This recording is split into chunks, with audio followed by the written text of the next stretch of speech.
Assalamualaikum warahmatullahi wabarakatuh. Selamat pagi anak-anak kelas 5. Bagaimana kabarnya hari ini? Semoga sehat selalu ya. Sebelum kita memulai pelajaran hari ini, kita akan berdoa menurut agama dan kepercayaan masing-masing. Berdoa mulai. Berdoa selesai.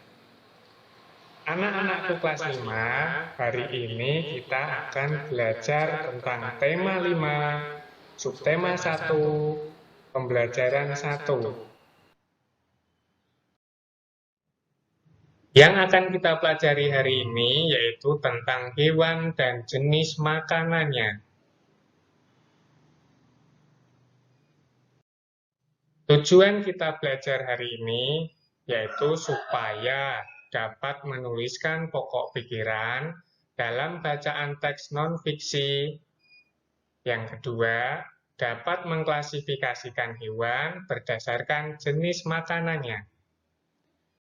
Nah, sekarang siapa yang tahu apa itu gagasan utama?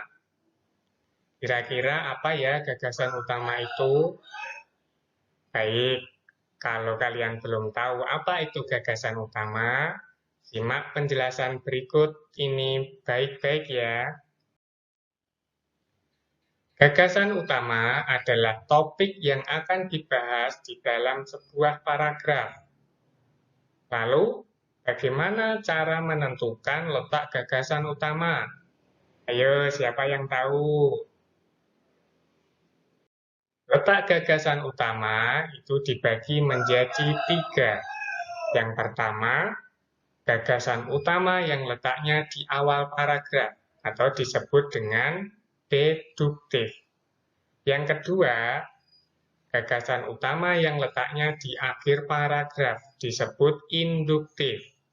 Kemudian yang ketiga, gagasan utama yang letaknya bisa di awal dan di akhir paragraf disebut dengan paragraf campuran.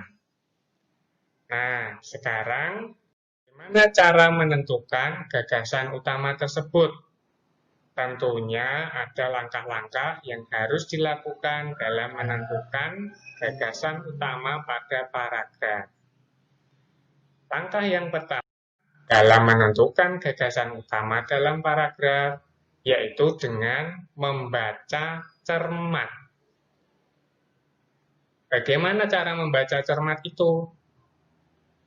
Membaca cermat itu dilakukan dengan cara kita membaca dengan fokus keseluruhan dari bacaan. Kemudian, kita hanya perlu mengetahui apa yang dibahas dari paragraf yang kita baca dengan cara memilah mana kalimat yang tidak menjelaskan kalimat lain. Yang kedua, yaitu dengan menentukan kalimat utama. Pada umumnya, kalimat utama terletak di awal atau di akhir paragraf. Namun, kalimat utama tidak selalu menjadi kalimat pertama sebuah paragraf. Oleh karena itu, kita dapat menentukan kalimat utama dengan cara membaca cermat terlebih dahulu sebuah paragraf. Sekarang, agar kalian lebih paham dalam menentukan gagasan utama, perhatikan teks ini ya.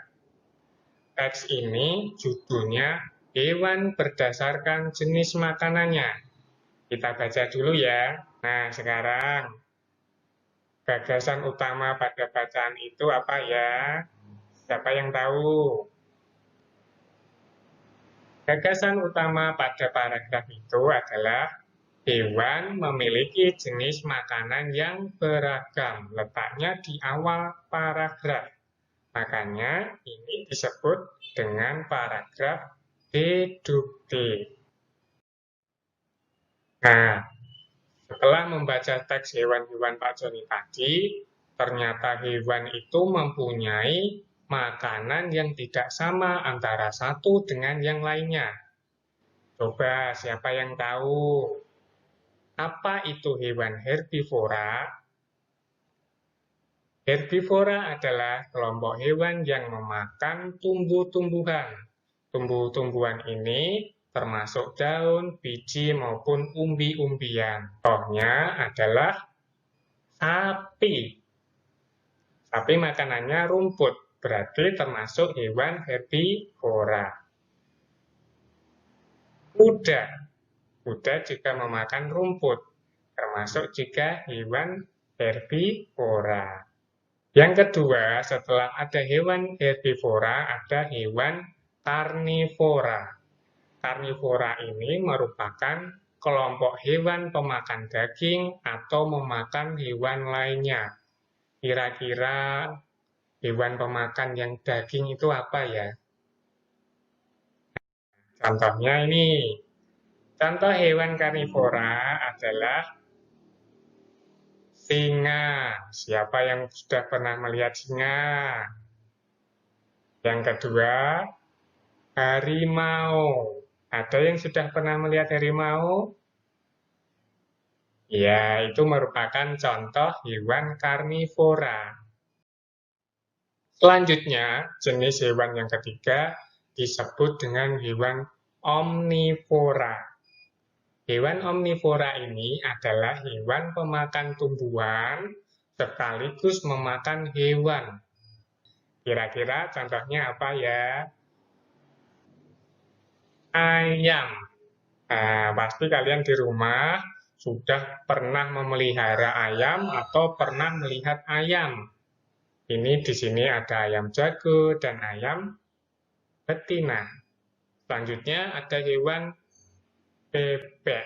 Nah, kedua jenis hewan ini memakan segala jenis makanannya.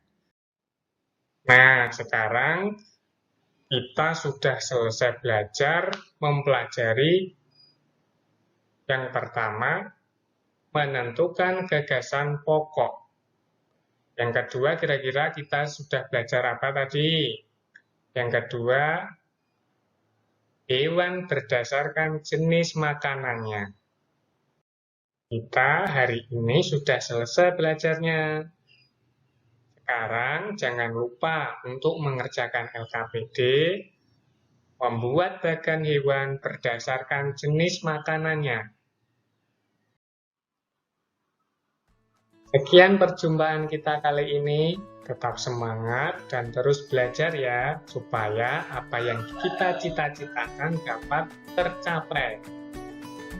Wassalamualaikum warahmatullahi wabarakatuh.